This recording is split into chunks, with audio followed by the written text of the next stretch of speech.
warahmatullahi wabarakatuh. Waalaikumsalam warahmatullahi wabarakatuh.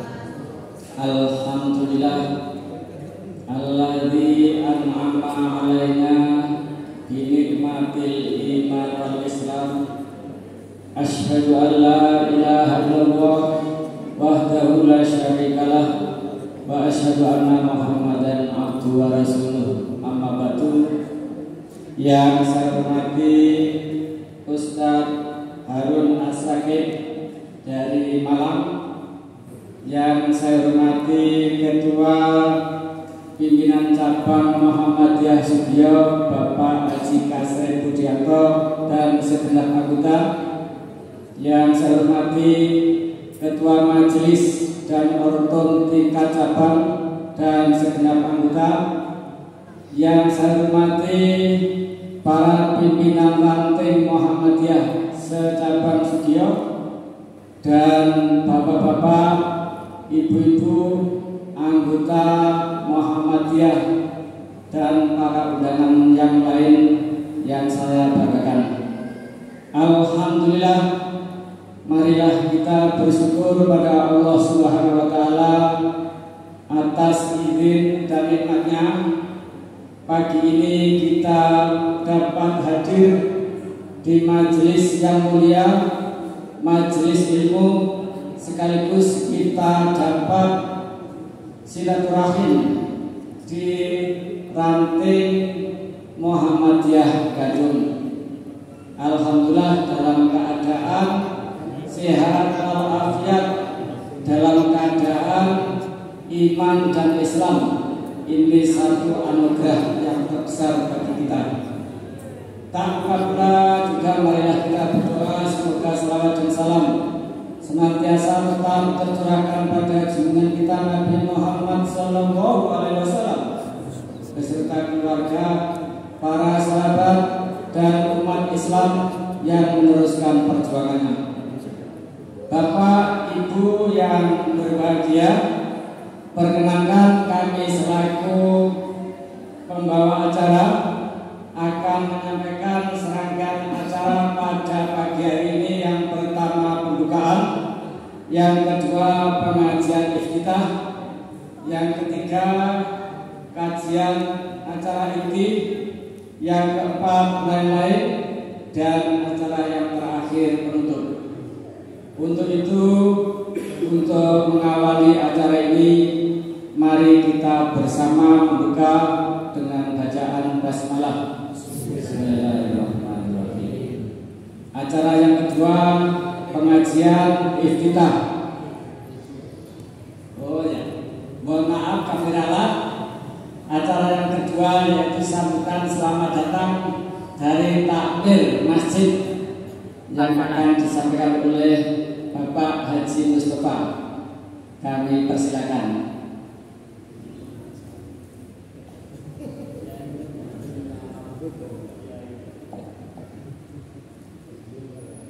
Bismillahirrahmanirrahim.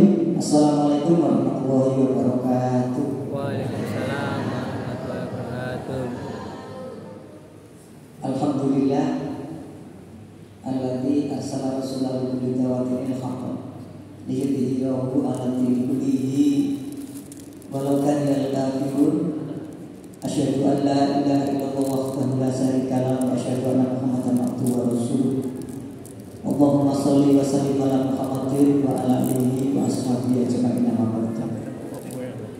Yang saya hormati Bapak Kiai Haji Harun As-Sakib dari Malang, Bapak Kepala Dusun, Bapak Pimpinan Cabang beserta anggota, Ibu-ibu Aisyah beserta anggota, dan seluruh untung.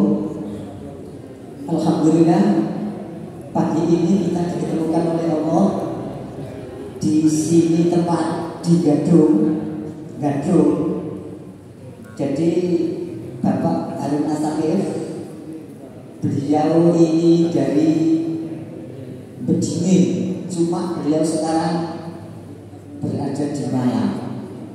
Maka insya Allah, tapi beliaunya walaupun dari Sugiyo, tapi Gadung itu insya Allah sudah berapa kali Bapak datang ke sini, Bapak Harun? Anda Harus kali ini ya, baru sekali ini. Perlu diketahui Bapak Harun dan pimpinan cabang Muhammadiyah Sugiyo bahwa Gadung ini adalah nek diukur dari Muhammadiyah itu Muhammadiyah yang paling tua. Karena sebelum tahun 55 itu Gadung ini sudah mendatangkan mubalek dari Mu'alimin Jogja. Jadi Sugiyo ini dulu kan besarnya Muhammadiyah. Gadung ini wis tekan mubalek teko Mu'alimin Jogja. Nek panjenengan mboten pernah terus di antara pelintute yo Pak Haji Sufyan itu, Pak Sidik itu nanti sendiri balik, Pak Samad. Jadi generasi tua Muhammadiyah sing nalika niku luar biasa. Bahwa ceritanya itu begini Bapak Ibu sekalian. Mubalek ini dipesan dari Lamongan. Yang ketika itu Pak Mustahal itu beliau sedang menjadi, ini dulu dikatakan DPR, jadi apa pokoknya kono. Masumi. Terus beliau itu bilang sama orang sana bahwa Gadung ini harus dikasih mubalek. Nah, dengan itu kemudian mubalek itu datang. Nah, ketika itu belum ada telepon seperti sekarang. Jika alamatnya Gadung dekat Agung Sugiyo. Nah, ketika itu kendaraannya itu sepur. Ketika naik sepur dari Jogja sana itu terlanjur sampai di Sidoarjo. Ketika sampai di Sidoarjo, kemudian itu keliru. Akhirnya kembali lagi ke Jombang. Terus kembali itu dari Jombang itu naik kereta api sampai di Dumpring. Setelah sampai di Dumpring, kemudian orang sini yang ikut menjemput itu sudah meninggal dunia. Pak Sumito ya Bapak Erji, Bapak E. Terus Pak Parjo itu Bapak Ali Sulaiman itu ya. Terus masih ada lagi yang lain. Itu kitab singkatnya juga ngajarin itu ngomong-ngomong ya tuntutan zaman biyen. Dipikir kembung, melaku tempat Dumpring tok Gadung. Begitu sejarahnya panjang. Makanya Gadung ini dari Muhammadiyah sing kuat berbalik tuwek. Terus Muhammadiyah tuwek. Itu tak balik kemarin itu dengan takdir itu sampai berkali-kali. Muhammadiyah ini Gadung ini tuwek, tapi kok gak masih tanah masih kok situ osopo sih iso. Saya dulu itu pernah diceritani itu Pak Suwadak itu ceritanya, tapi gak sambung. Terus saya ketemu dengan Bapak Triman Pak Ali Hasim itu. Pak Triman, tolong kayak orang aku itu ceritanya Gadung orang Muhammadiyah itu piye. Akhirnya beliau bercerita seperti itu. Sampai orang Muhammadiyah itu mulai ceritanya dia lucu. Orang juga bisa saya enak. Bahwa kalau aneh itu pikir tempat Dumpring itu kayak melaku sikil harus bedain. Mulu-mulu diwahi. Terus ketika mau balik itu kemudian berdakwah di sini. Pelan. Orang Gadung ini masjidnya baru satu ini. Mulanya masjid Gadung itu bisa dijadikan masjid Jami. Kenapa kok darahnya masjid Jami? Mergane masjidnya kok masjid sing dhisik dhewe, masjid darahnya masjid Jami. Nah, ketika perkembangan zaman ada begini, akhirnya yang tidak sepaham dengan beliau dari Pak Dasuki Mubalek dari Jogja itu mengundurkan diri. Mengundurkan diri itu gawe musola nono ya musola nono. Bahkan sebelum itu ya Pak Kayati bapaknya Ustaz Bilal ya, namanya Pak Ahmad itu masih Muhammadiyah. Makanya Pak Bilal itu sekarang ketika keluar dari di masuk Muhammadiyah itu ngono sakjane wis ora ado, itu ngono balik nang kandangnya, Jadi balik nang kandangnya. Makanya beliau pernah bilang ya, Bapak saya itu dulu Muhammadiyah, maka saya masuk di Muhammadiyah sekarang masa enggak boleh. Muhammadiyah itu bebas dileboni sapa aja, Muhammadiyah sapa bebas. Yang penting ketika sudah masuk Muhammadiyah ya harus manut dengan ajaran yang diajarkan oleh Muhammadiyah. Jadi begitu Bapak Harna sakit, jadi penjelasan betul sangat bisa ini matinya akeh ceramah kok ada begitu. Nah itu tidak boleh. Supaya tahu. Dan orang Gadung sendiri loh Bapak Ibu yang saya hormati. Orang Gadung sendiri itu nggak Oh biar itu Muhammad dia itu kuat ini kok dia ceritanya itu. Jadi Muhammad dia itu wong kuat mati kok. Nah kecil itu jamaah apa tuh gak mesti kosong. Kalau kita ini Pak Dewi, Pak Subari, Pak Warjo, Pak Sumito dan seterusnya itu disusul Pak Jisupian, Pak Satimo dan seterusnya itu generasi nomor 2. Itu generasi nomor 2. Pak Mustahil, Pak Jumi itu termasuk generasi yang awal. Oleh karena itu Bapak Ibu yang hormati, dari cerita saya kenapa kok tak panjang-panjangkan ini maksudnya agak pagi terus kalau sopo begini para nanti-nantinya Bapak Harun nanti-nantinya terkoni oke tanya terus kulino pun yang kami kerapat itu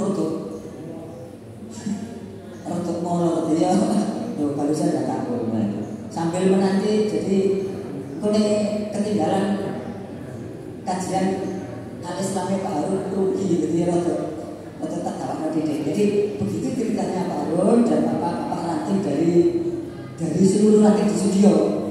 Begitu ceritanya Bapak Muhammad itu walaupun tempatnya di sini yang rata-rata ketika ada pengajian di Gadung itu mesti sambar. Sakjane Ranting itu mau doain. Gadung ini dikali itu konten kalau terkena lumayan. Tapi ini dikali itu tolong. Walaupun di Wadilor yang ketiga ya tetap.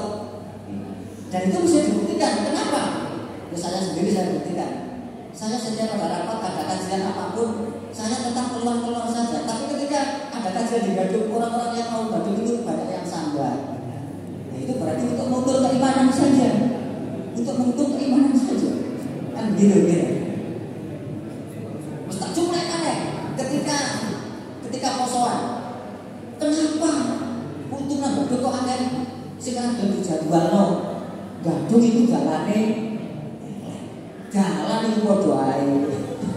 Ukurannya kan ukuran keikhlasan, kesabaran, keimanan. Itulah penjelasan di tanah Pak Harun nanti membeli masalah ini apa tentang bulan haram. Untuk itu kami harapkan seluruh ustaz, terutama majelis tabligh Bapak Pasito, itu sih seperti ini. Tapi rasa batin ini. Ketua majelis tabligh kata sambat tak pecah, karena ketua majelis tabligh lain. Nah saya termasuk PCN, berat pecah dengan rasa lain. Kenapa kok begitu? Zaman Pak Habib itu juga sama. Saya itu dari pimpinan cabang Muhammad itu jadi anggota itu sudah bertahun. Pak Habib ini pasti ini. Ketika mau ganti majelis tabligh, saya ini maju ketika Pak siapa ya? Karena yang dari itu bapaknya Pak Heri, Omae Wonosari itu mundur. Pak Rajin mundur, saya disuruh Juli jadi majelis tabligh. Saya begini, Pak Abu, tolong saya ini masih muda. Kalau saya disuruh melangkahi Pak Kiai yang tua dan seterusnya saya nggak siap. Dia siap mundur lain, jadi mau ke dia. Waduh, itu di depan banyak orang. Ngaji oleh pondok. Saya begini, Pak Abu ini menjadi orang yang terlalu makan. Kasihan. Akhirnya kalau kudu mana? Bisa menambah atau siap. Akhirnya ketika itu saya berangkat. Makanya sekarang saya dengan Pak Pasito sudah siap, mulai bantah. Dilakon nyalon-nyalon sementing pelakon siap. Itu Bapak Ibu, jadi mari kita bermuhammadiyah ini yang kompak, solid, bersatu supaya Muhammadiyah ini tetap jaya, tetap lestari. Jadi harapan saya itu seperti itu. Sedikit yang menceritakan dan perlu kami laporkan yang dimiliki di Muhammadiyah ini yang kami laporkan karena saya akhirnya punya tingkat PAUD MI. Walaupun MI-nya itu berdiri tahun 59 nanti. MI-nya berdiri tahun 59. Pokoknya MI paling tua. Tapi sayang, orang yang mau murid itu olas sayang. Nah, tapi anak itu maksud kata anak itu. Ya termasuk saya ini lulusan dari itu Mas Oke termasuk lulusan itu. Lulusannya apa? Walaupun sedikit. Terus kegiatannya di setiap malam Jumat itu rutin. Ustaznya saya sendiri dan Ustaz Bilal dan ustadz yang lain, kemudian yang kalau nggak salah itu kemudian ada ustadz yang dicetakkan untuk mengisi itu. Dan alhamdulillah itu berjalan. Ketika dulu itu nggak malam Jumat tapi malam Selasa. Ustadznya itu Pak Kiai Anwar. Kalau sampai nggak percaya tanyakan. Sepeda Pak Supian dari kita gede Pak Kiai Anwar. Durung Sugiyo, orang kajian rutin, begini kajian rutin begini. Bilang dari Pak Solo dulu kesayangannya Pak Anwar. Murid kesayangan itu tinggi loh. Murid kesayangan bukan kesayangan ini pasal ini ngaji ini kalau pendet yang itu saya itulah kalau pendet sepeda Pak Haji Supian itu gerit malam Selasa terus malam Selasa ini karena saya malam Jumat alhamdulillah masih rutin. Isiannya juga apa namanya siap jemputannya.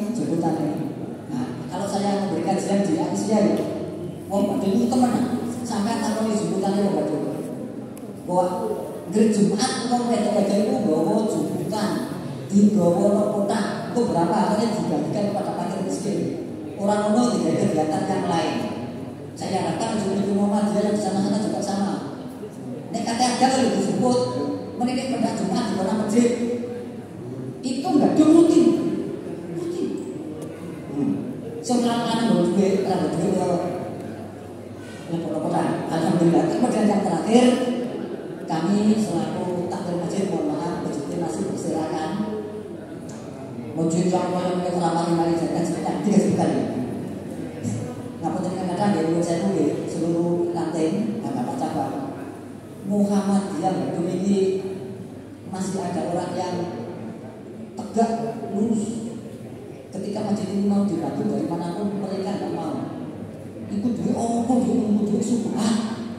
Ojo masjid ini dibangun dewe ini kamari dewe ditutup no. Anak putu ora gelem cek leren ora salat kamis. Orangnya sekarang masih hidup dan calon sekarang nggak datang orang ini. Orang ini tegak lurus. Ngalor-ngalor mikir gitu. Ngaji keras tapi saya setuju. Jadi masjid ini insya Allah masjid ini durung tahu dibantu teko pantai sawi lho. Durung tahu dibantu teko nek dibantu wong bantu dhewe tahu Pak Haji Munawar bantu 1 juta. Kok bantu dhewe lagi. Nek karpet itu sak digulung nang mbul bantu. Kok sing pantai disebut. Nah ini yang lari-lari jalan-jalan Pak Mustafa juga lari-lari tak bantuan. Bantuan ini piro? Nek bantuannya 100 dulu, tapi bantuan 15 sepuluh. Lek mau itu apa bisa mengisi kerana.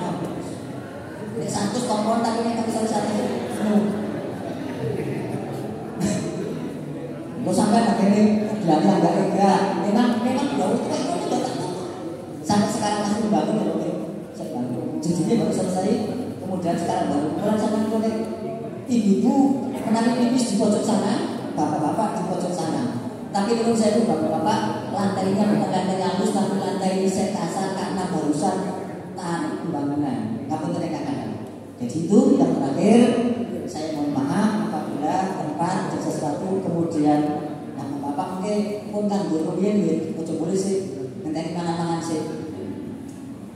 Dari mana ojo boleh sih. Kabeh batu beri, batu pelatihan, batu pelatihan jatah orang kabeh insya Allah cukup insya Allah. Memang sampai dari saya batu jauh, batu mau maju itu baik. Itu jadi saya mohon maaf sekali lagi, mohon maaf, kurang lebih maaf. Assalamualaikum warahmatullahi wabarakatuh. Terima kasih Bapak Haji Mustafa selaku Takmir Masjid Al-Falah Gadung, sekaligus memotivasi kita dalam berorganisasi dan juga menghargai jasa-jasa para pejuang organisasi Muhammadiyah. Sekali lagi disampaikan terima kasih sambil menunggu kehadiran jamaah. Ternyata sekarang sudah lengkap ya. Untuk acara selanjutnya yang ketiga yaitu sambutan pimpinan cabang Muhammadiyah Sugiyo Bapak Haji Kasri Budianto, kami persilakan.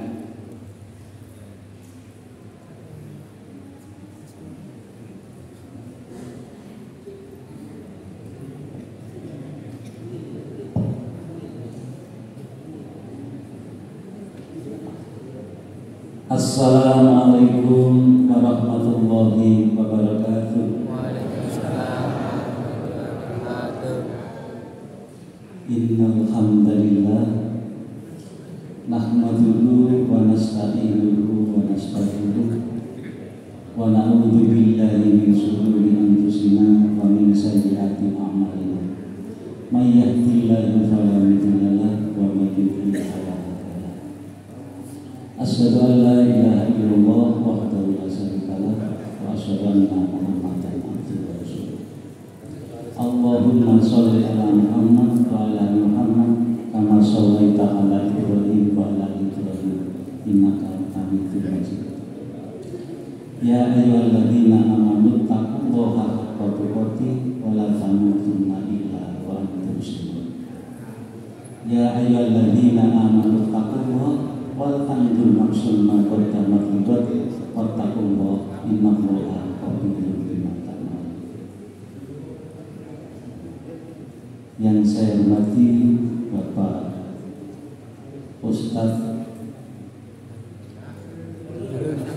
Harun As-Sadir dari Malang. Beliaunya tadi disampaikan bahwa aslinya adalah dari Kediri, ya.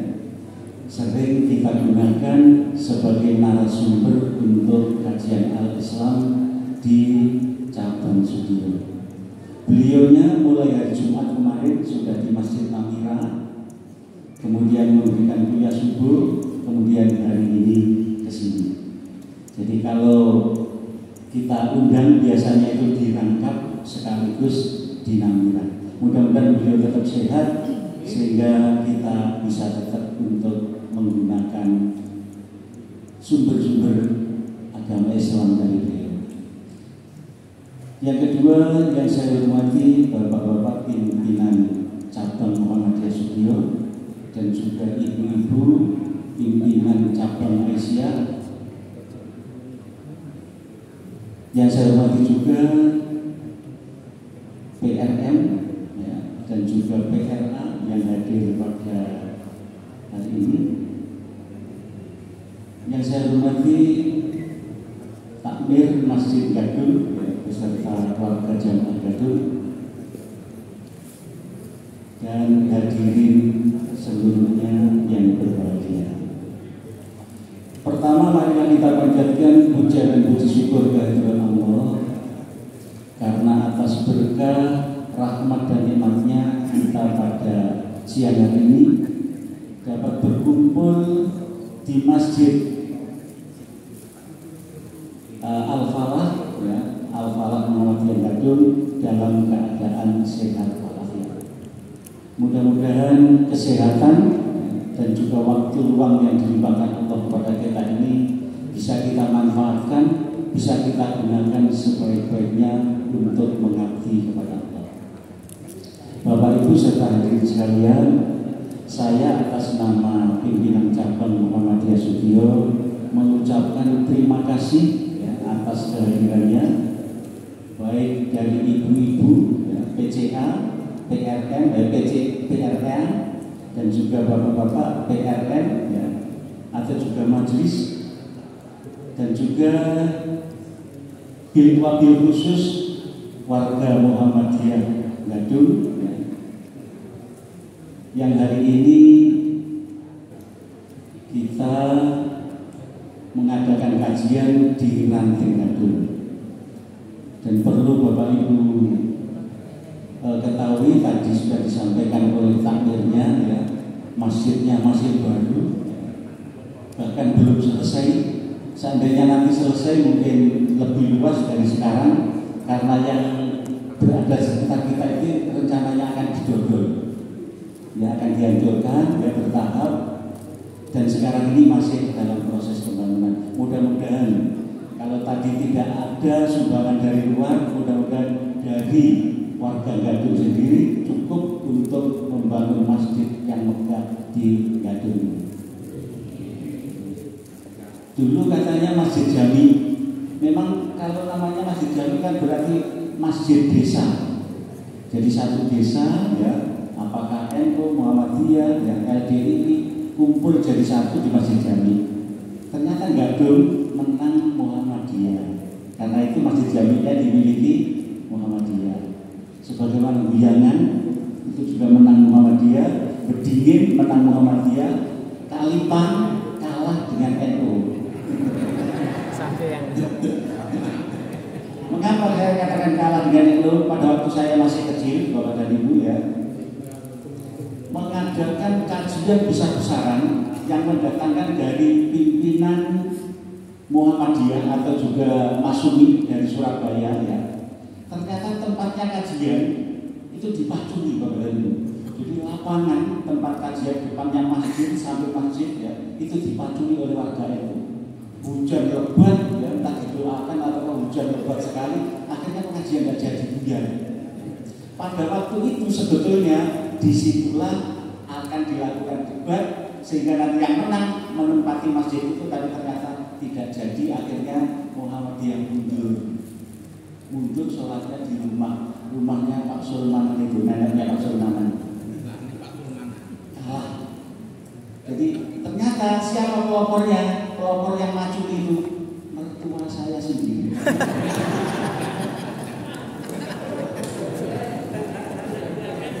Loh, kok sekarang bisa menjadi menantunya saya sendiri nggak tahu. Jadi ternyata sekarang jadi menantu. Ternyata yang maju itu adalah rombongan mertua saya sendiri beserta warga dari Kalimpang dan juga ada ustadz yang dari Jombang.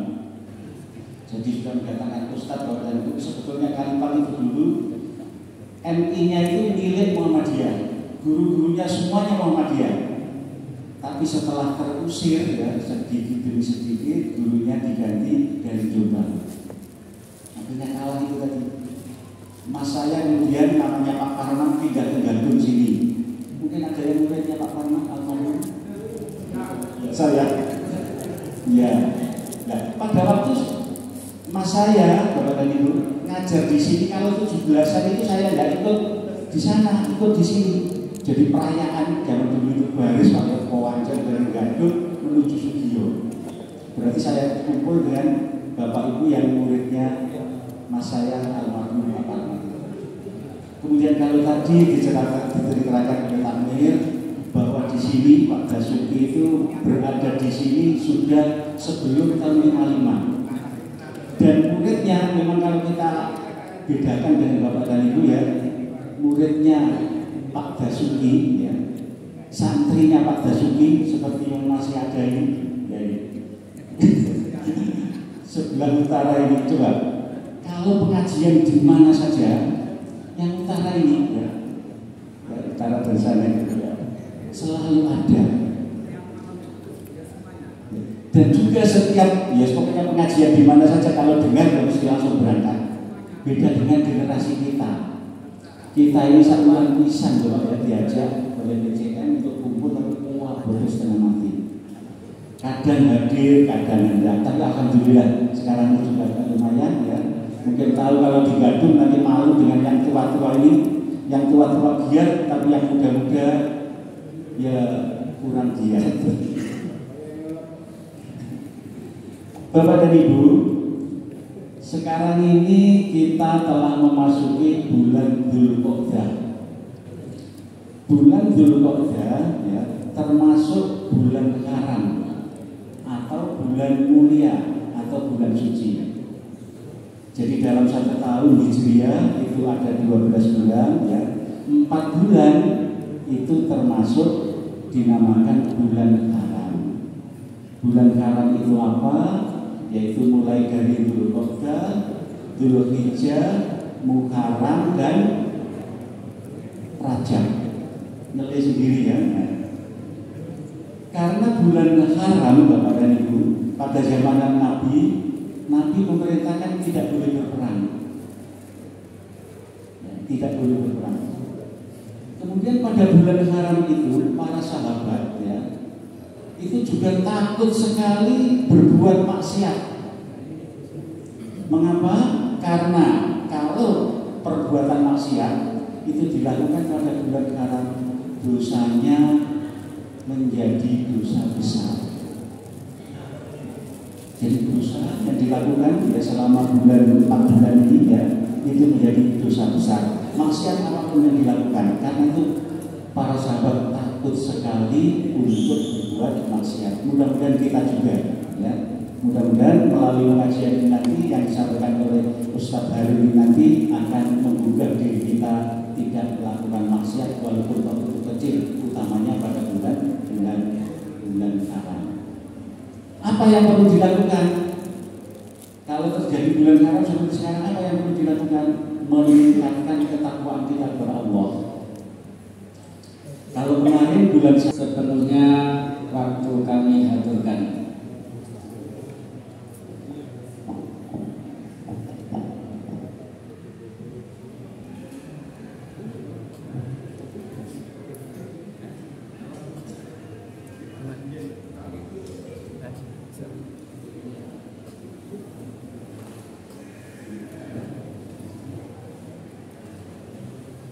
Assalamualaikum warahmatullahi wabarakatuh.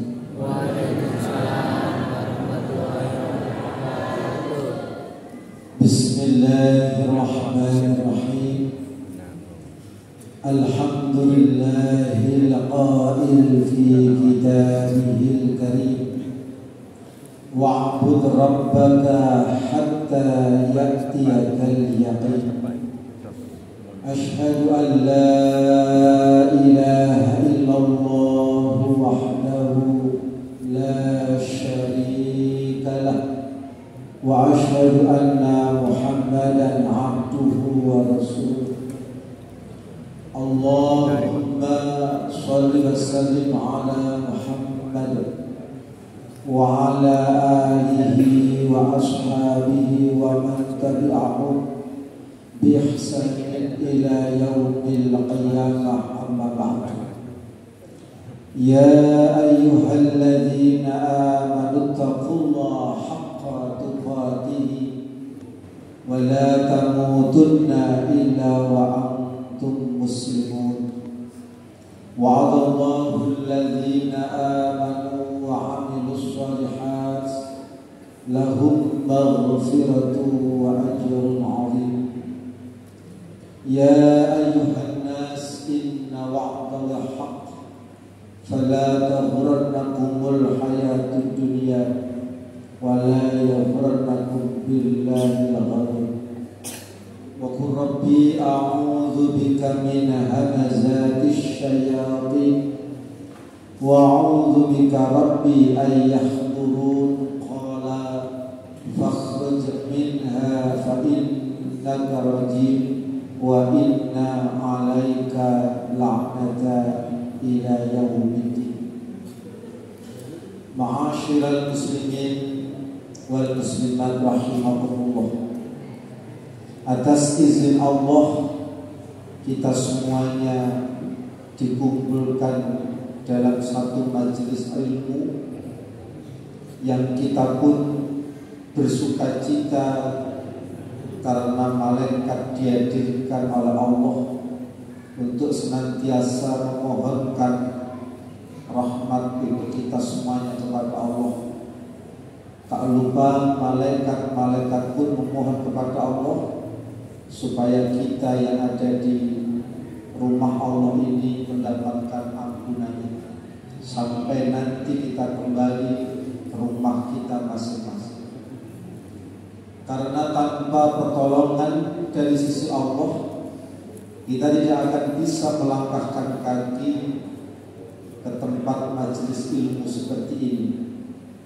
Karena memang hanya orang-orang yang diizinkan dan dikehendaki oleh Allah sajalah yang dipermudah untuk melangkahkan kaki dengan niatan lillahi ta'ala, berhadap ridho dari Allah untuk sampai di tempat seperti ini.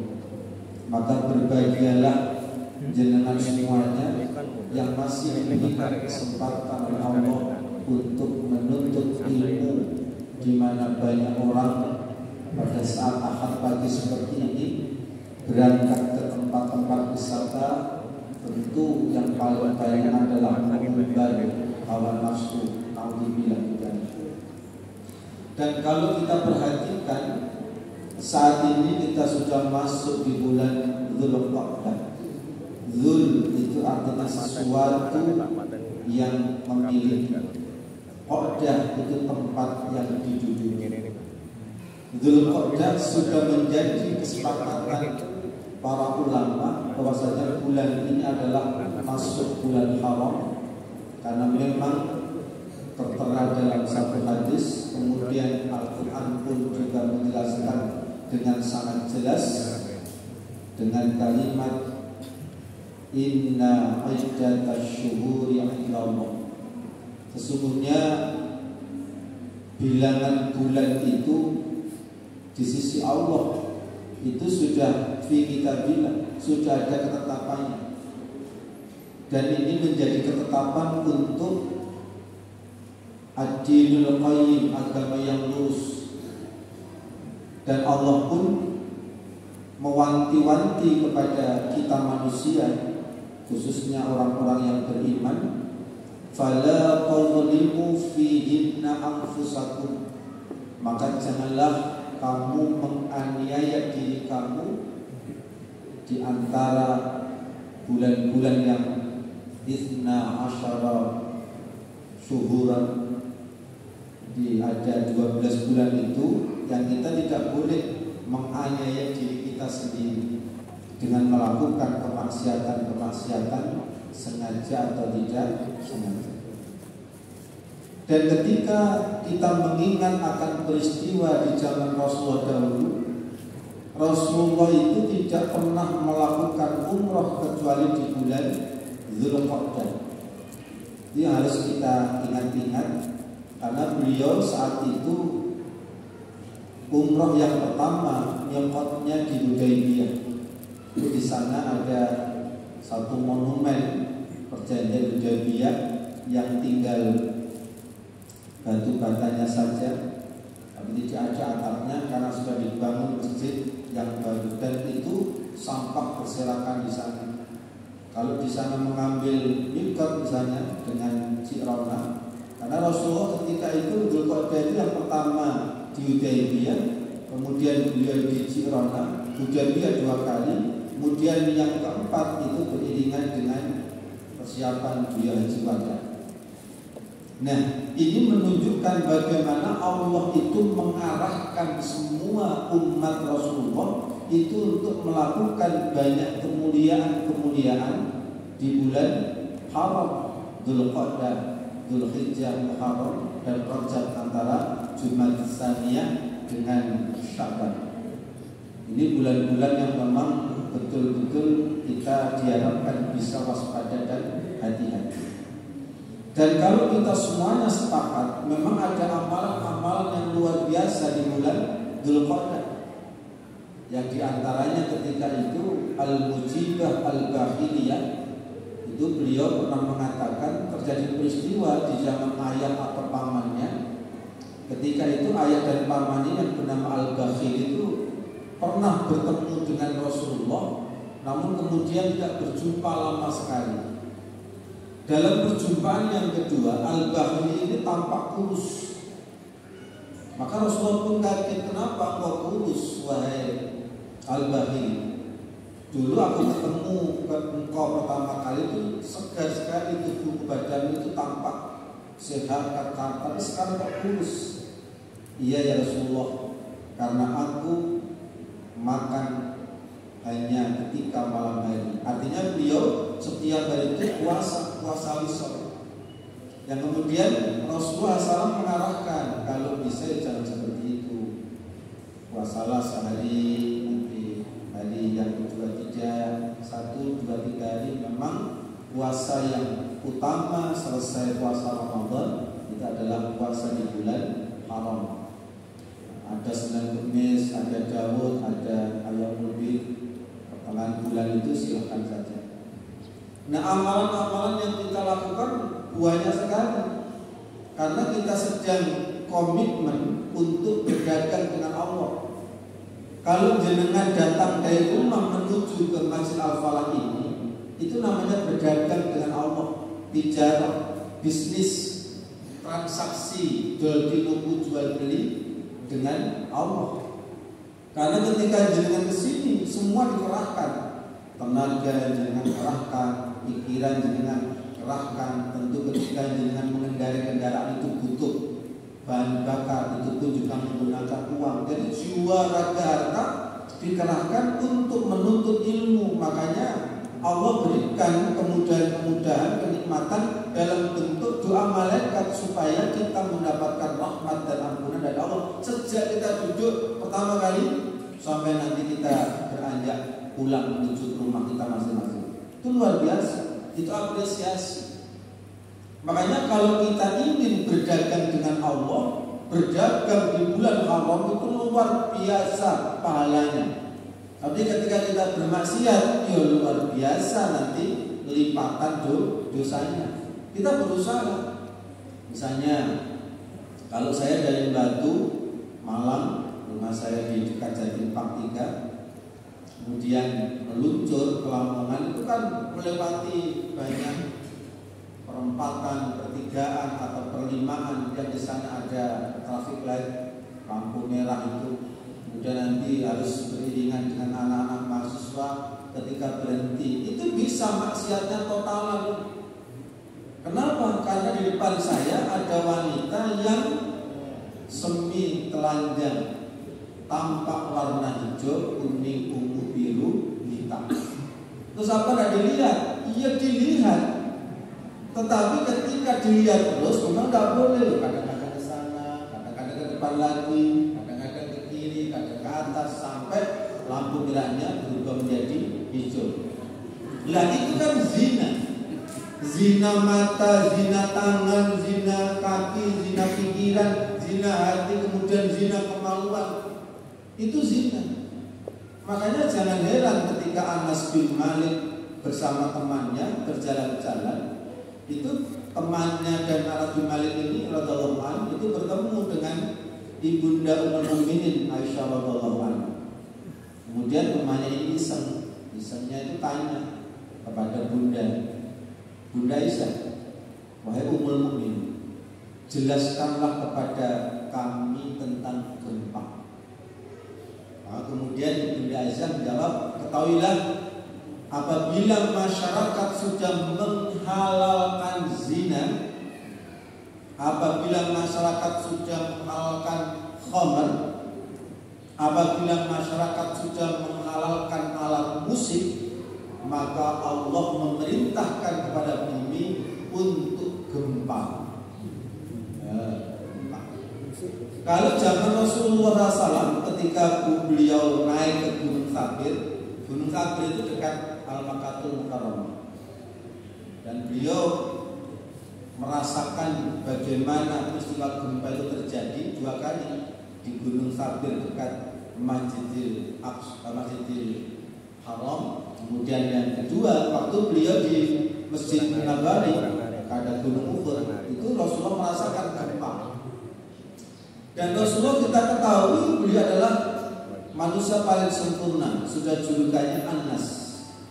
Di Quran kan ada Al-Insan, ada Anas, kemudian ada Al-Ins dan seterusnya. Nah Rasulullah beliau adalah sosok hamba Allah yang memang jiwanya jiwa yang suci. Beliau setiap berpikir, berkata, berbuat, bersikap, berkegiatan itu pasti dipandu oleh wahyu. Bahasanya Allah itu adalah wa ma yantiqu 'anil hawa in huwa illa wahyun yuha. Dan tidaklah Rasulullah itu berkata, berbuat, bersikap, berpikir melainkan dia dipandu oleh wahyu. Maka ketika gempa di Gunung Sabir, maka beliau pun mengangkat tangannya, dan itu ada dengkul. Bahasa lutut itu bahasa kromo motonya apa? Dengkul. Kromo madyonya dengkul. Kalau kromo inggilnya apa ya? Ayo, jengku. Kayak apa ono kepala itu bahasa motonya ndas. Bahasa madyone kromo madyo sirah. Kromo aluse mustaka. Balung, tulang, bahasa kukunya apa? Balung. kemudian basa marjane balung, basa krama tinggi pun apa? Bengong. Tosan itu bahasa halusnya halung. Itu tosan, itu nama apa jenenge apa roda tiga itu ada Tosan. Itu jenenge tulang. Nah, kita kembali. Rasulullah SAW ketika gempa di Gunung Sabit itu beliau mengangkat napa sikil kan suku toh. Niki dengkul ya jengkul itu diangkat. Kemudian beliau mengentakkan telapak kaki beliau. Kemudian tenanglah engkau wahai Sabir Gunung Sabir. Maka Rasulullah keren kan Rasulullah. Gunung gempa langsung, gunung erupsi langsung datang dihentakkan kaki beliau. Tenanglah engkau wahai Gunung Sabir. Kalau kita tenanglah engkau wahai Gunung Semeru, Gunung Merapi, Gunung Marapi, Gunung Ile, Kawalo atau Gunung Ruang atau Raung, kan sekali yang mengeluarkan SO2 yang ada di luar Jawa di Sulawesi. Itu Rasulullah luar biasa dia. Karena beliau sangat menjaga perilakunya, ucapannya, pemikirannya dari sesuatu yang bermaksiat kepada Allah, apalagi di bulan Dzulhijjah. Dan Rasulullah ketika mengangkat kaki beliau, kemudian menghentakkan ke gunung itu ke tanah, sambil beliau menyampaikan tenanglah engkau wahai Gunung Sabir, ditambah apakah engkau tidak melihat di atas ini ada seorang nabi, ada satu orang siddiq dan ada dua orang syahid. Maksudnya Abu Bakar, Umar dan Utsman. Karena waktu yang naik ke Gunung Sabir itu, ini Rasulullah bukan panjat tebing, bukan pecinta alam, enggak. Memang tak ada urusan apa beliau naik ke atas Gunung Sabir. Kemudian yang kedua, ketika beliau naik ke Gunung Uhud gempa. Gunung Uhud itu jaraknya dari Masjid Nabawi 6 kilo. Kalau dengan mau ke sana supaya enggak, kalau memang apa ingin jalan kaki 6 kilo. Kalau tidak mau kesasar ya bis, tidak apa-apa. Nah, di sana yang pernah naik ke Gunung Uhud itu tidak hanya Nabiullah Muhammad SAW, tapi Nabiullah Musa dan Harun. Kenapa? Karena Nabiullah Musa dan Harun, ketika Nabiullah Musa itu diberi oleh Allah kitab Taurat, itu beliau kan ada di tempat itu di sekitar gunung Sinai itu beliau 30 hari di sana, 30, termasuk beliau kemudian silaturahim ke Gunung Uhud, karena satu-satunya gunung yang diambil dari surga oleh Allah itu Gunung Uhud. Ketika nanti kiamat itu diangkat lagi, ditaruh di surga. Makanya kalau dengan umrah atau haji, maka usahakan, tapi memang mesti ke sana, itu ziarah ke Gunung Uhud, karena di sana juga ada 70 sahabat yang gugur di perang Uhud. Ada 2 nisan yang warna hitam, itu Abdullah bin Jasi dan Hamzah. Itu ada 2. Yang 68 itu ada temboknya, itu para sahabat yang mati syahid ketika perang Uhud. Dan waktu itu Allah memberitahu kepada Nabiullah Musa dan Harun, wahai Musa dan Harun, perhatikan di sana nanti tempatnya Muhammad akan bertempat tinggal. Hanya Masjid Nabawi tempat tinggal beliau ketika hijrah dari Mekah menuju ke Madinah, jaraknya 6 kilo. Di sana itu ada makomnya Nabiullah Harun, tapi belum diketahui di lereng bukit yang mana di Gunung Uhud itu, karena Gunung Uhud itu setelah diselidiki dia mengandung marmer merah. Jadi kalau Gunung Uhud itu dibongkar, itu ada marmer merahnya. Kalau marmer putih yang dipakai di Masjid Nabawi sama Masjidil Haram itu dari Yunani, tapi kalau yang ada di Gunung Uhud itu diselidiki, diteliti oleh para ahli geologi, itu marmernya warna merah. Kemudian terkandung banyak emas, perak, termasuk uranium dan plutonium, macam-macam itu unsur-unsur kimia yang ada di sana itu Allah tempatkan. Tapi tidak perlu dibongkar, beresiko tinggi karena itu gunung yang nanti akan diambil oleh Allah, ditaruh di surga kembali oleh Allah. Nah, kita kembali. Rasulullah ketika naik gunung Uhud gempa lagi. Rasulullah mengangkat kaki beliau mengentakkan, tenanglah engkau wahai gunung Uhud. Apakah engkau tidak tahu di atasmu ada seorang nabi, seorang siddiq dan 2 orang yang syahid? Maka gunung Uhud pun tenang. Di zaman Umar bin Khattab pun karena beliau sangat berhati-hati terhadap hal-hal yang syubhat, apalagi yang haram, Umar bin Khattab, waktu beliau menjadi khalifah itu Madinah sempat gempa di zamannya Umar bin Khattab. Umar bin Khattab tidak sehebat Kanjeng Nabiullah Muhammad SAW. Beliau meletakkan kakinya di tanah. Wahai bumi, ada apa denganmu? Tidak seperti Rasulullah, tenanglah wahai bumi, tidak berani. Karena kelasnya berbeda. Ini Nabi, ini sahabat, maka meletakkan.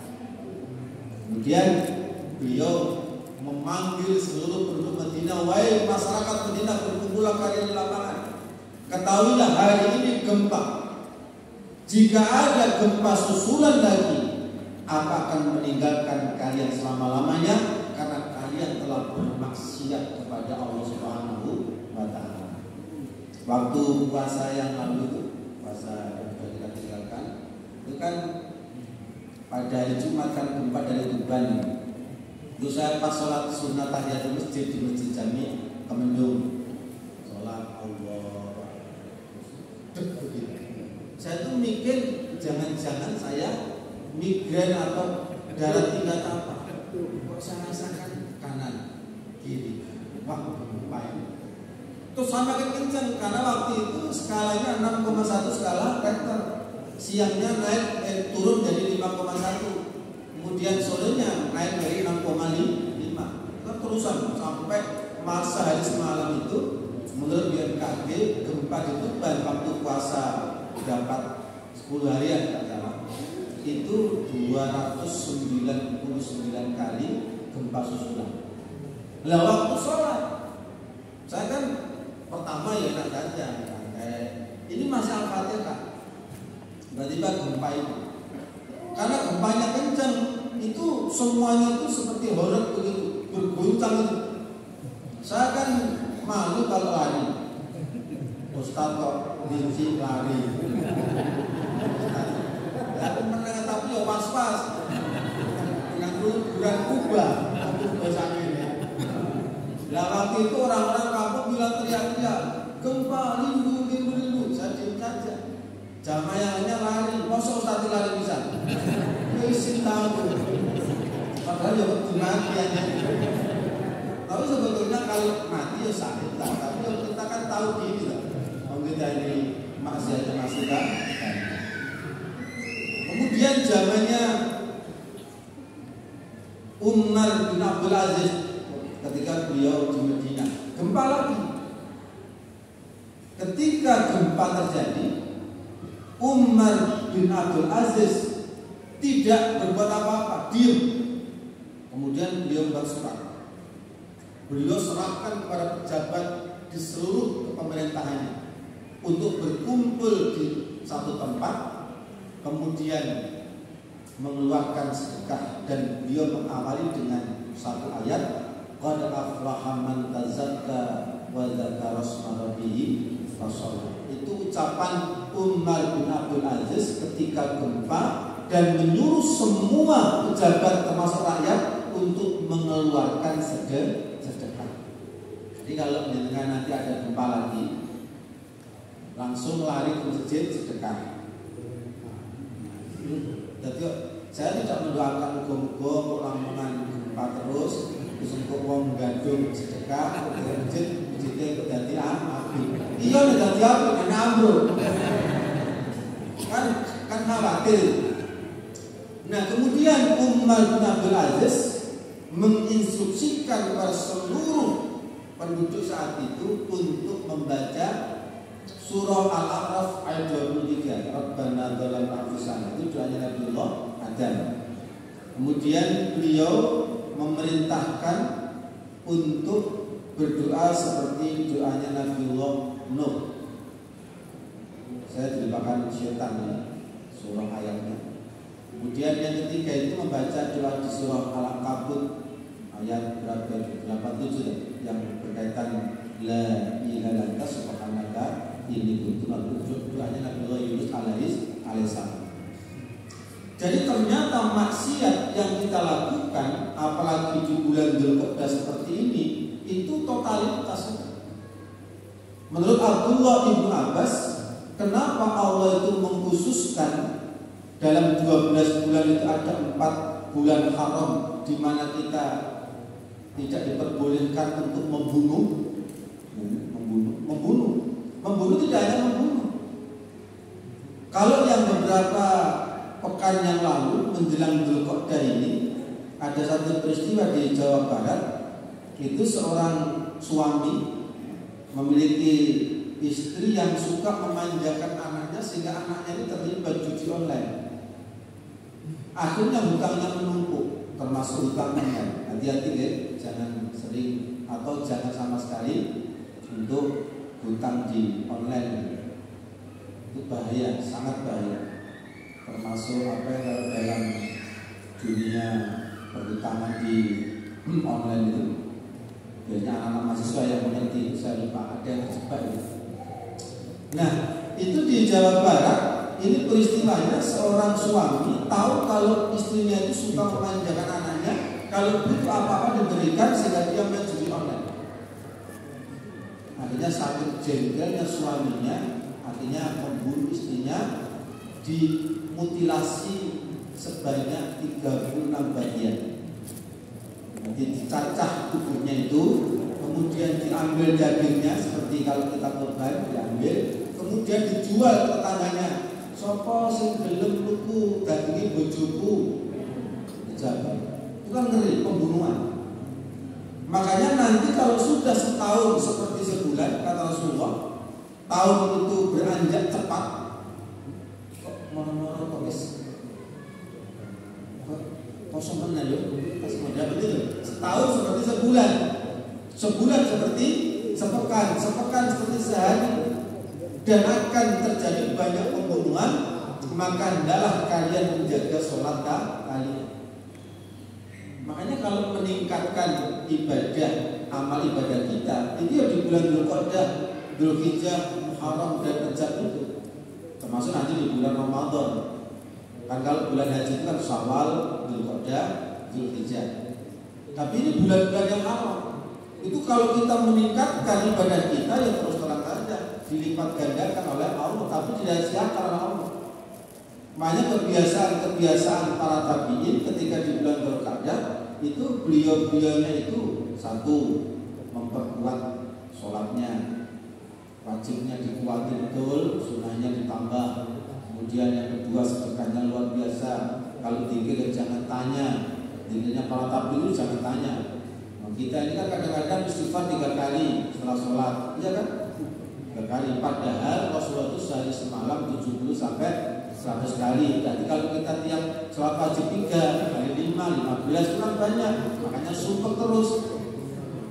Jadi kan sumpah betul. Kenapa? Karena banyak seperti tadi sebelum saya dijemput oleh kakak saya Mas Hasan, itu kan ada tamu itu di rumah. Itu sudah waktu di Turi, kecamatan Turi, itu yang namanya tikus jam 12 malam itu bergerak kelaparan sampai kaleng-kaleng kongguan atau roti-roti air yang sisa itu digigiti sampai ada cap-capannya giginya tikus itu. Nah di Turi kemarin waktu saya ngisi di Masjid Abu Bakar, ada waktu saya gunakan sana. Itu saya diberitahu karena banyak orang Turi itu menjemur bandeng segini-gini loh, bandeng dirisi apa di kresek seperti itu di depan. Loh, lah kok kamu dipanen tak bu? Enggak Ustaz, ngomong nikah jenis yang pun nilai persiapan nanti pantun. Loh kan iman-iman, gimana iman-iman? Nek manut yang nanti pantun nanti kalau kantor kan lo betul asal apa-apa sakit tikus, mikir tikus. Nah di sana itu di Turi bandeng 1 kilo 3.000. cabai 1 kilo 6.000. Jenengan mau beli tak? Suka kalau ingin jual pekan atau katanya belum beli kok Pak. Sebenarnya sama beli, tapi kasihan ya jadi beli ya. Karena harganya sangat murah. Kalau orang kota mumpung murah ditebas kabeh, itu jenenge serakah. Serakah itu sedikit aja cukup kok malah banyak. Nah, kalau ada apa-apa, maka di sini sholat sebagai pendingin. Kan sering saya sampaikan, idza staddal harru fa'abridu an sholat. Tatkala engkau merasakan panas di pikiranmu, perasaan hatimu, maka dinginkanlah dengan sholat. Fa inna syiddatal harri min fayri jahannam. Karena sesungguhnya panas yang kau rasakan di dunia itu bagian daripada neraka jahannam. Durung mlebu neraka jahannam wis rasakno panase neraka jahannam. Panas. Nah, ini kalau panas, musim panas ini kan dimulai menurut BMKG, Badan Meteorologi Klimatologi dan Geofisika, itu dimulai dari Mei nanti sampai Agustus. Tapi di satu sisi Sumatera Barat banjir bandang, Irian Jaya Papua banjir bandang, Sulawesi diandekan, yang waktu saya pernah kesana di Goa Borneo, Cirebon untuk Luwu Bangkai, Luwu itu banjir 4 meter. Bayangkan, sudah rumah tidak tampak, apalagi tanaman padi atau tanaman yang lainnya sudah tidak merasakan kenikmatan. Itu yang dikatakan oleh Rasulullah dalam hadis Ibnu Majah, ketika Dajjal itu hendak keluar, maka Allah akan memerintahkan kepada langit dan bumi untuk mengurangi keberkahannya. Kalau Rasulullah bersabda, ketika Dajjal itu hendak keluar, maka Allah akan menjadikan 3 tahun paceklik. 3 tahun gitu, 3 tahun. Tahun pertama dalam hadis Ibnu Majah, wahai langit, tahanlah airmu sepertiga, wahai bumi, tahanlah isimu sepertiga. Jadi tahun pertama itu sepertiga, langit bumi mengurangi. Tahun kedua 2/3 dalam hadis disuruh mengurangi. Tahun ketiga disuruh berhenti sama Allah. Terus sahabat-sahabat tanya, ya Rasulullah, terus makanan kita itu terus gimana? Makanan kalian adalah tasbih, tahmid, tahlil dan takbir. Itu makanan orang-orang beriman ketika Dajjal mau keluar. Terus siapa yang merasakan? Yang saat ini merasakan bagaimana rasanya Dajjal mau keluar itu Palestina. Kekurangan minum. Nah, kalau jenengan wis gak mungkin dong iman model ini. Wong dikon berangkat pengajiannya maju mundur apa meneh dicap gak mungkin. Amane salah yombo. Tambah yombo. Nah, ini yang terjadi. Jadi ketika seseorang itu istighfar, taruhlah ada sholat di dalamnya ada istighfar. Kemudian setelah sholat kita juga istighfar 3 kali. Astagfirullah cukup, astagfirullahaladzim monggo, astagfirullahaladzim monggo, terserah. Tapi yang sahih astagfirullah kok cukup 3 kali. Kan 3 kali 5, 15. Padahal Rasulullah memerintahkan supaya sehari semalam 70 atau 100 kali. Tapi kita tidak menjalankan dengan istiqomah, sehingga resikonya itu adalah kita sumpah hidup ini. Kenapa kok bisa seperti itu? Karena Rasulullah SAW bersabda, man aktsara istighfar wa ja'alallahu lahu min kulli amrin farajan wa min kulli dhiqin makhrajan wa razaqahu min haitsu la yahtasib. Barang siapa memperbanyak istighfar, maka Allah akan membebaskan dia dari kesempitan hidup. Dengan kadang-kadang kesempitan hidup termasuk penghidupan, sempit ekonomi. Jangan khawatir, jangan khawatir. Ada juru dai dari Gontor, sepekan yang lalu telepon.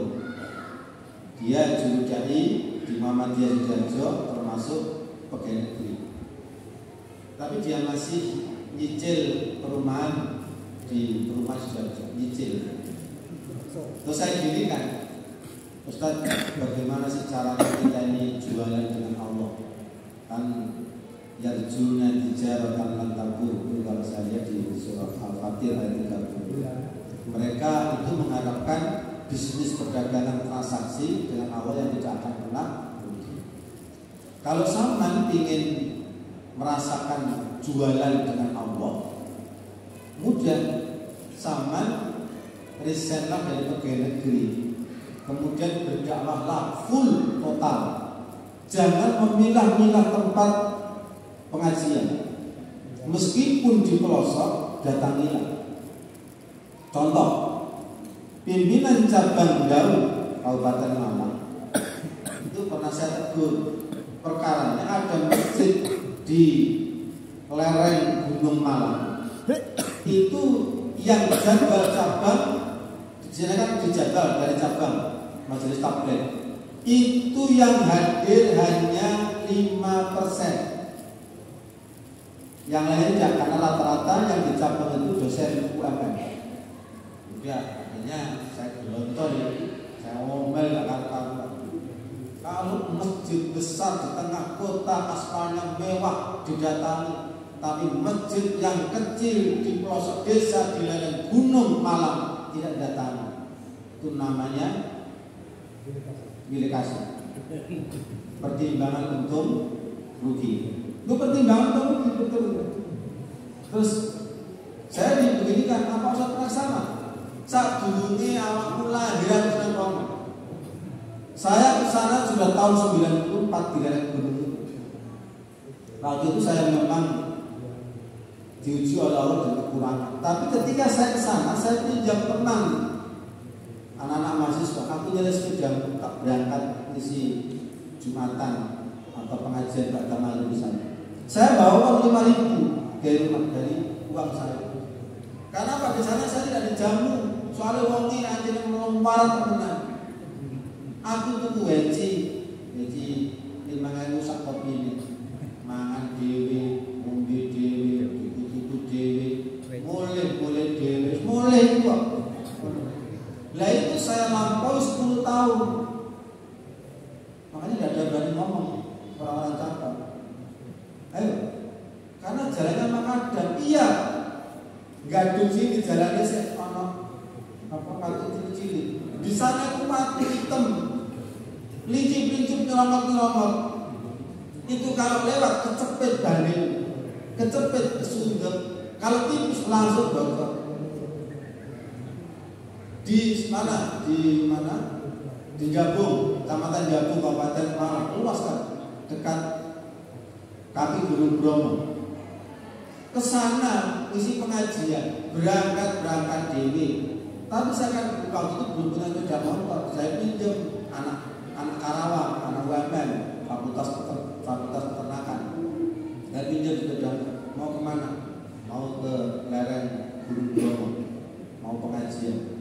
Kemudian saya membawa 3 sak pakaian layak pakai, saya bawa ke sana. Gelundung, alhamdulillah gak mlebu jurang. Jurang ini Bu, itu 100 meter. Tebingnya 30 meter. Kulon nate teng mriku niku berangkat langsung longsore sak omah ngajeni. Belek ra iso lewat. Mengenangan di tengah-tengah. Aduh, mulai menang. Tapi kemudian saat itu saya berpikir, bisa lah coba. Ada orang yang membawa arit celurit itu. Pak, mampir, usah babati kayu-kayu, saya tumpuk nomor di atas terus saya lewat pelan-pelan. Sampai di desa itu. Makanya ketika majelis tabligh itu ya betul-betul menseleksi sing ngisi abal-abal ndelek enak lah pecaten ae. Pecaten. Apa? Temen itu bahaya siji loro telu gak mentulan coret. Tambah seneng. Temen, salah apa? Kenapa kok seneng? Soalnya dodolan itu setan. Kan tadi dikongkong ya juna tijaratan lan tabur. Jualan dengan Allah itu tidak akan pernah rugi. Betul itu. Itu ada seorang ustadz di Muhammadiyah. Dia memang sering pendidikan dengan saya. Suatu ketika dia begini, Ustaz, kok saya mau riset, apa riset? Anu soro Ustaz, dakwah kalau seperti jenengan, kan duit soro, tapi kakak mati, orang aku 5 ya juru mati kabeh, ya dakwah menori nang gunung, ya memang butuh jiwa raga harta. Kalau jenengan di sini, jenengan pengen dakwah di luar Jawa. Saya kemarin nggak lolos ujian.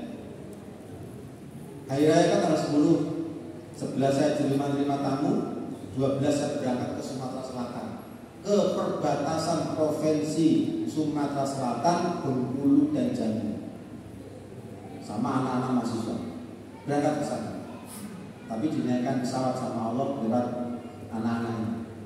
Satu orang sekali berangkat 1,7 juta, kali 9 anak. Tempat saya berarti 15 sekian 16 berangkat dari Juanda pada Jumatan sampai di sana jam 6. Nanti naik kendaraan menuju ke perbatasan sekitar 6 jam. Panas sekali karena saya di sana sehari itu mandi 8 kali, langsung mulus mulai. Terus sabunan itu tuh, sabunan itu buat sakit karena di sana tempat pengeboran minyak bumi ilegal banyak di sana.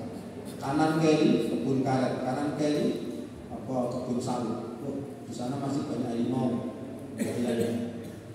buaya.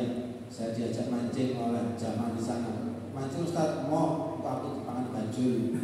Karena pada sungaimu Musi. Di Musi, sungai terbesar di Indonesia itu sungaimu Musi. Lah ketika mau pulang 5 hari di sana, itu saya tanya anak-anak mahasiswa itu, tiket itu sebetulnya kuat. Sudah, belanja tiketnya kok belum terbaik.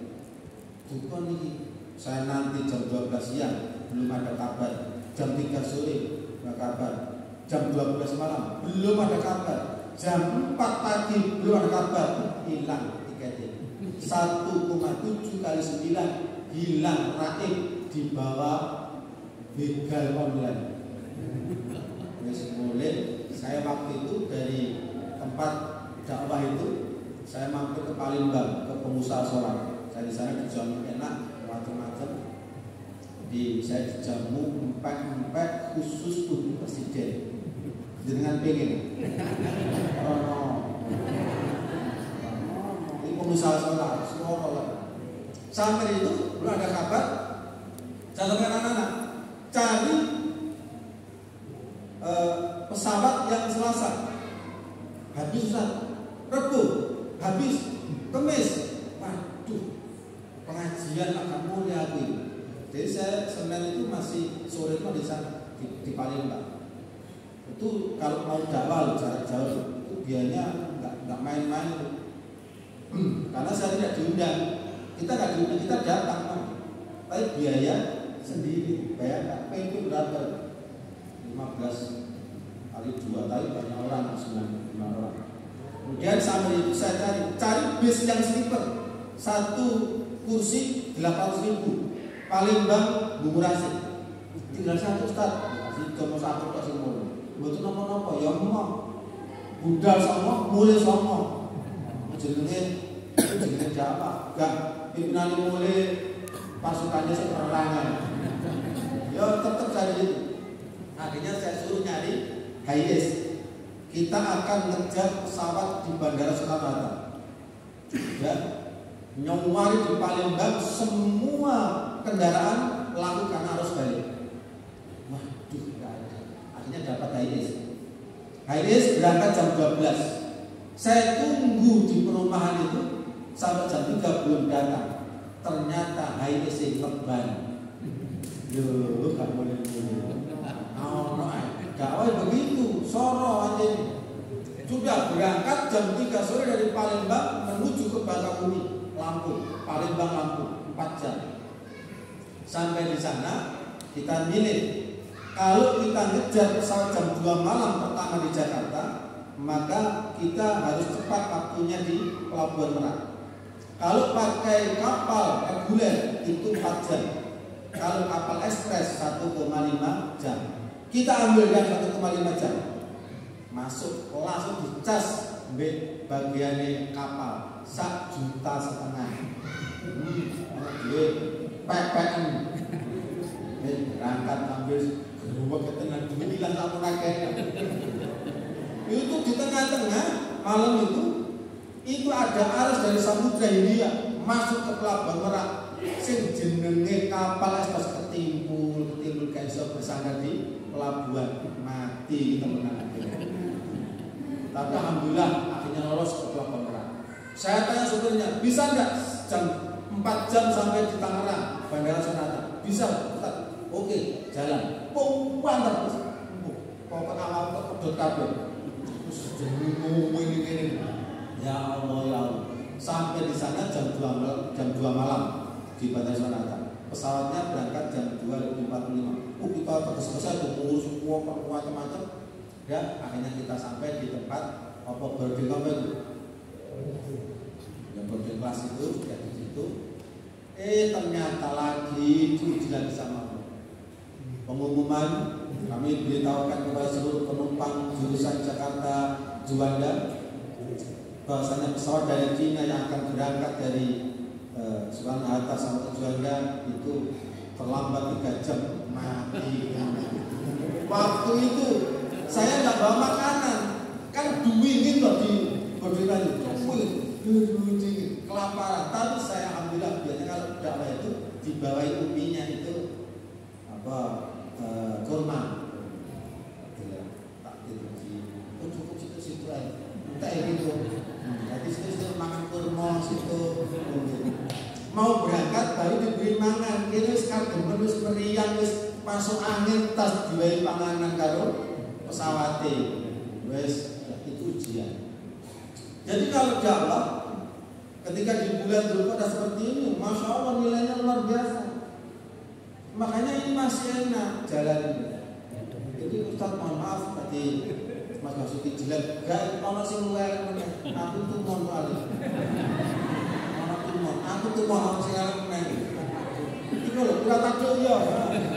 Pertama, jalan opo amun gini-gini. Nah, gini ngarep bupati biyen hubungan bangunnya aspal juga sampai rumah kalah dulu jadi juga banjir. Itu kok aneh dikasih ini kok jalannya makan dan jumlah seperti itu. Untuk pemimpin yang tidak arif dan bijaksana. Mas besok dia milih bupati Lamongan itu sing belok. Soalnya angel dari bupati kelahiran Sugiyo itu aneh. Lah kok gini ngomongnya. Masjidnya gak mari-mari kok, tapi jadi bupati. Nah ini, tapi semoga aja lah kita berharap nanti bupati dari Sugiyo. Kan didoakan sama orang tua kita, Sugiyo. Artinya di mana Sugiyo itu Allah itu luar biasa. Nah kita kembali ke masalah Dzulqa'dah. Nah karena Dzulqa'dah dari bulan Maret kita pun diharapkan bisa melakukan amalan-amalan yang sifatnya ringan tapi istiqomah, dan itu harus kontinu ditingkatkan terus, termasuk dakwah itu amalan. Nah ini kalau melihat ayat Al-Fatih 29:30, innal ladzina yatluna kitaballah, orang-orang yang membaca kitab Allah. Beda ya ini utsulu sama iqra. Kalau iqra itu baca biasa, baca saja. Tapi kalau utsulu itu membaca dengan pemahaman dan pengertian. Sekaligus ada dorongan untuk bisa mengaplikasikan dalam kehidupan sehari-hari. Itu utsulu ma'rufiyah awal juz 21 itu utsulu ma'rufiyah. Iqra itu membaca biasa. Nah kalau kita membaca ya tentu bersama Allah. Iqra bismi rabbik, membaca dengan Allah. Ojo mojo karo setan. Terus kalau setan itu apa? Kataman. Kita baca kan kataman. Koncone merokok, ngopi, itu mojo setan. Setan itu diperangkat tapi mojo karo setan. Jadi kan nyimak enggak. Kancane mojo kayak rokok, mangan kadilai. Kan kata kalau puasa itu. Soalnya saya dulu juga di kampung sering katakan. Kemudian utsulu innalladzina yatsluna kitab Allah. Orang-orang yang membaca kitab Allah itu nanti harus diwajibkan dalam doa sholat, menegakkan sholat. Lah menegakkan sholat itu harus awal waktu. Misalnya kalau di bulan yang lainnya kita tidak awal waktu. Kalau di bulan Dzulqa'dah, Dzulhijjah, Muharram, Rajab itu kita upayakan di awal waktu karena nilainya luar biasa. Kemudian wa'afaqu mimma razaqnahum sirran wa 'alaniyah. Kalau kita mau infak itu bisa diam-diam, bisa terang-terangan. Rezeki yang telah Allah berikan untuk kita infakkan. Kan kalau kita tidak punya harta, ya pikiran. Kalau tidak punya pikiran, tenaga. Makanya di Muhammadiyah itu kerjasama sifatnya. Tadi misalnya kakak saya Mas Hasan, ibu saya pakai mobil kecil, mobil jazz saja, jazz. Tapi ketika mau ke sini mikir-mikir, lalu kecantol. Wong jalannya makadam sebagian. Maka akhirnya apa? Kompak sudah. Nanti dengan saya saja kata Mas Basuki. Akhirnya ngumpul di masjid Sadillah. Mas Hasan, Mas Basuki, terus Pak Radi, terus kumpul berangkat kerjasama. Ojo sing sepeda elek nang itu blue AC utawa Sigma nomor bluk. Ore ini wis durung kasai ngandang. Kenapa? Karena jeleknya yang punya mobil dikoordinasi. Ketua ranting yang punya mobil, woro-woro, ayo sapa sing laku, bareng aku aja sepeda dhewe. Kecuali kalau selesai pengajian, kemudian mau ke kota atau mau integrasi ke waktu gondang bersolat. Tapi kalau tidak ada, ayo dikumpulkan bareng-bareng. Kadang-kadang ada risi,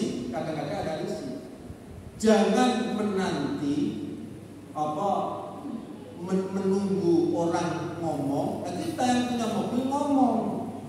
Ayo saya punya mobil, tapi gak ada duit utang pakai. Terus ini, waktu saya kurunan bensin, begitu kerjasama. Dalam Muhammadiyah itu tidak ada sendiri-sendiri kerjasama. Jadi senasib sepenampilan sakit saya penderitaan berat sama dipikul dengan sama dicicil. Kita tahu kok kita punya urusan finansial misalnya. Kita tahu. Ada salah satu cabang di Malang itu, saya tahu pengurusnya itu bermasalah. Kenapa bermasalah? Ketika pergerakan Muhammadiyah di sana itu tidak begitu kuat. Kenapa? Ternyata pengurusnya ini diuji oleh Allah dan kekurangan. Wah, itu tinggi. Tapi loyalitasnya tinggi. Lah kalau loyalitasnya tinggi, gak ada duit sampai lapor. Kan menengahin. Terus aku utang begitu. Hanya saya selidiki. Bendaharanya itu ternyata hutangnya di atas 100 juta. Bendahara cabang. Bayangkan. Waduh. Sekretarisnya ya padha dhewe utang. Ketuane ya padha. Iki apa ketuane utange kan padha iki opo iki. Akhirnya saya mikir, wis saya rembuk. Iki gak mampu iki Muhammadiyah ini pengurus utama iki melarat kabeh. Iki sing esuk-esuk anggota Muhammadiyah. Iku bandanono nek Jawa itu. Nggih siap sak. Akhirnya apa? Sama yang kayak dikumpulkan. Itu saling mendukung. Ya, yang pengurusnya ini saya ceritain. Sama ngerti tak? Gimana wong aku utang. Super Ustaz tak ditani, saya ditani gini loh. Biyen niku ana sahabat Ansor sing utange akeh. Jenenge Abu Umamah radhiyallahu anhu. Ketika selesai sholat zuhur, Abu Umamah itu duduk di depan. Sahabat-sahabat bulan tinggal Rasulullah di dalam masjid. Abu Umamah itu tengok-tengok tinggal di teras. Nyapa ngajeng memandang ke depan dengan tatapan yang kosong seperti bingung. Maka Rasulullah SAW khalifah mendatangi, wahai Abu Umamah, kenapa engkau tidak pulang kok sendirian di teras? Ini kan sudah waktunya pulang, sahabat. Pulang kok di sini. Tampaknya kok bingung, nggih kan Nabi, kula bingung. Bingung apa? Utang kula kan. Kula niku sumpek ditagi wong. Ngerti ya Kak Medomo. Gelem ta? Meledu. Kula niku kok wacon pagi dan petang. Kanjeng Nabi langsung ngendikan, Allahumma inni a'udzubika minal hamdi wal hazani wa a'udzubika minal ajzi wal kasali wa a'udzubika minal jubni wal bukhli wa a'udzubika min ghalabatil daini wa qahri rijal. Iku dumone pengurus Muhammadiyah sing tangga. Temen iku. Lho kredit durung manis sepeda motor. Omah ya durung. Kula biyen iku nate ku nyekolah anak kula sing pertama. Kumpul. Gak duwe, apa nak arep gak duwe. Wis nak SMP Muhammadiyah wis. Bayar uang gedung 600.000 ditanya. Kula mboten gadah apa. Akhire mantun salat imami jamaah maghrib. Kula niku delok ana jamaah niku sing ajeng sugih. Terus kula parang kula silaturahmi teng dalem jenengan. Parang monggo Ustaz dalem kula. Akhirnya saya pagi itu pada maghrib saya ke rumah. Ngeten wonten perlu napa Ustaz? Anu nggih ngapunten kula badhe wonten perlu badhe ngambil harta menika BPKB sepeda motor Sigma sing dulu itu lho. Lama itu lho. Itu BPKB tak salah. Kula utang kanthi setahun, kula sahur. Mungkin berapa pergi? Akhirnya saya kembali ke masjid lagi. Jam itu kembali. Saya ngomong, Allahu Akbar. Nang ngarep lipat utang 600.000. Utang. Sampai assalamualaikum. Asal iku 600.000. Langsung mantus langsung Aisyah lo balik dulu. Yang aku minta boten sios pun di BPKB kula. Lho kok boten sios pun mang. Mipun mangke kula tak keringanan tinggene cabang. Ono enak. Sekolah nama Majen enak. Tapi aja nggoroi sekolah. Apa? Mendudukkan diri sebagai orang yang tidak punya. Lho aja semarat temenan ojo ketok melata ojo ketok ini duwe wae Bu Guru kepala sekolah kami anak kami kan 2 di sini SD kami kesusahan tapi kami bisa bayar SPP tapi yang biasanya 250 jadi 100 parang gini mungkin parang monggo tapi mangke napa tinggal ranting riyen kalau dia mangke nyuwun apa asal itu kok parang oke. Tapi tahun kemudian kalau kita punya rezeki, yo Jepang 100 saya. Untuk 100 saya kita 200 ngono. Ngono ku iso. Ngaku ya. Kalau ngono kan sing dadi guru. Ngono ku yo ono. Terus lak melarat temenan. Temenan itu. Ojo keringanan terus duwe terus kemarin tuku sawah saya tak keringanan. Iya nang donya kon ringan, tapi rokok besok. Gila kalau gara nopo.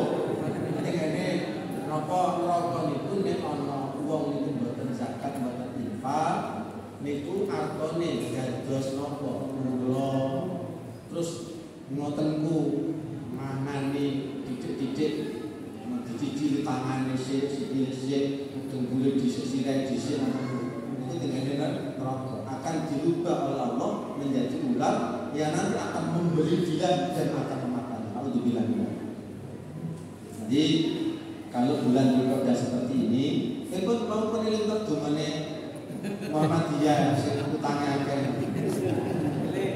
Pagi dan petang baca subuh dan baca asar. Jadi kan ibu pun besar dumane itu. Derek itu di sana dulu bagiannya Pak Tasrif. Oh kok besok masih tablet. Oh besok di kasut 2014. Donga kanggo nyaur utang warga Muhammadiyah. Tambahan ini Allahumma inni a'udzubika bika minal hamdi wal khazani. Ya Allah, sunatku beri pada engkau dari susah dan sedih. Tiang yang punya utang mesti susah sedih. Mula gak ngerasa utang, tapi tak balik no, mana pedih. Dengan aku utang, aku tahu tak ditanya ini kok, tapi sakal tak balik no. Oh, sakal tak balik no.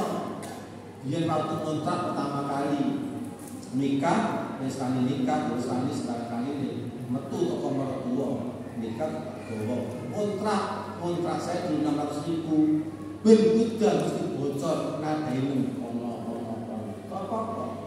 Sampai ini seperti baik. Bukan bukti kalau kita pernah hutang. Jarak 5 tahun, saya sampaikan pada teman Jawa saya. Aku dulu nyawa, kau sama saya, kau usah.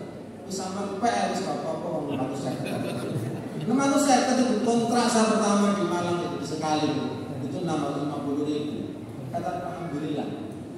Ya. Wa a'udzubika minal ajzi wal kasal. Aku berlindung pada engkau dari sifat lemah dan malas. Kenapa orang yang banyak utang itu kayak lo kayak gak pengen urip ngono. Ini apa nih? Kita jual malam itu. Kayak cuma ngomongin itu teman dia buat lemah dan malas. Kemudian wa'udzubika minal jubli wal bukhl, pengecut. Ketemu wong sing utangi di akhirnya sinigen pengecut terus bakhil gak gelem nyopo sing utangi salisi durung balik ke duwite terus mesti wa'udzu bika min ghalabati daini. Aku berpada engkau dari lilitan hutang dan kesenangan-menangan manusia. Kenapa? Orang yang hutang itu cenderung lemah dan dia akan senang-senang. Longkonin, hanya orang yang sering utang gampang. Kalau berangkat kemana? Kau minta utang apa? Berangkat kemana? Bukan akhirnya kan lemah kan, kan seperti kesenangan manusia. Nah, ini tetap ada doanya. Tapi ojo ngontok semangat ndonga iku gak kerja. Ya mati wae. Urip kok pancet ngene. Donga yo usaha dadine tawakal. Karena tawakal harus ada dua unsur, doa dan usaha. Semoga sedikit ini bisa menambah semangat untuk kita semuanya. Insya Allah kita berjumpa pada saat Idul Kurban di lapangan Kedingin. Karena jadwalku kangen lapangan kolam di Gunung itu Mas Dolen dari mana Pak Kasmenjan. Masuk kok Kedingin kok gak tahu disambang. Nggih kok sambangi tahun 2004 itu mangke kula sithik ngene lapangan Kedingin. Dengan mriku. Lalu sapa suara ngene. Mohon kata awal kita akhiri dengan kawan majelis. Alhamdulillah, alhamdulillah. Menawi wonten kirang langkungipun kawula nyuwun agungipun sesampun pangsamin. Akhir kalam billahi taufiq wallahu a'lam. Nur wal qalam. Assalamualaikum warahmatullahi wabarakatuh. Waalaikumsalam warahmatullahi wabarakatuh.